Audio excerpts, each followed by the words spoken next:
Akatale kano akamanyiddwa ng'ani yali amanyi kakoleramu abasuubuzi abasukka ebitaano kyokka nga balina enkaayana wakati waabwe n'agambibwa okubeera nannyini ttaka kwe katudde. Fred Yige yawummula poliisi.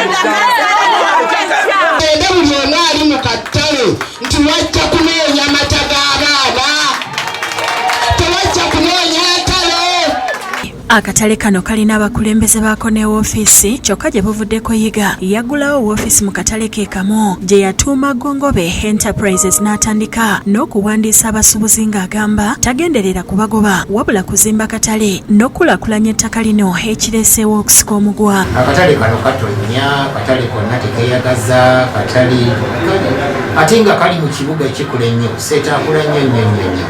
N'olwekyo tujja kukwatagana n'abakulembera akatale kano ffe nga ba landlords tulabe nti kakula. Endoolito zino ziviiriddeko ebikonge mu disitulikiti y'e Mukono ne divisioni y'e Goma nga bikulembeddwa ssentebe Humphrey Kyasa okusinkana abasuubuzi n'okubakkakkanya. Wali twagala kuyiwa musaayi nga nze head of security ekyo sijja kikiriza mugomo kati kibadde. Mbadde nsaba tutuule ku mmeeza. Oluvannyuma ekiwandiiko ekivudde ewa town clerk w'ekibuga Mukono kisomeddwa nga kiraga olukiiko olukulembera abasuubuzi okuli Christopher Ntumwa okudda ebbali basobole okutegeka okulonda era obuvunaanyizibwa bw'akatale ne buweebwa ow'omuluka gw'e Seeta Samuel Goma agirenga akaddukanya ku lwa gavumenti. Mukono Municipal Council town clerk nawandiise ebbaluwa eno bantumye okutekinga ova oba okutwala obuyinza obw'akatale.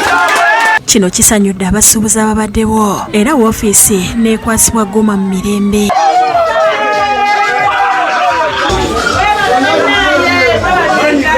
Ye woofiisi ya Yiga esigadde nzigule. Bakansala n'abasuubuzi abaludde mu katale kano boogedde ku mbeera eriwo era ne basaba bekikwatako okubataasa baleme kugobebwa. N'essaawa eno y'omuntu okujja obuzina yeteekawo ti yenze nannyini ekintu ekyo kyayisa by'abasuubuzi baffe.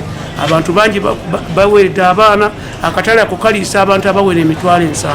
Nga bwerewa b'amasikiri ku nguudo naffe tulebe otukunge tubanambera amasiwamme tupewane. Lydia Nakigule yakusakidde ekkulire lino.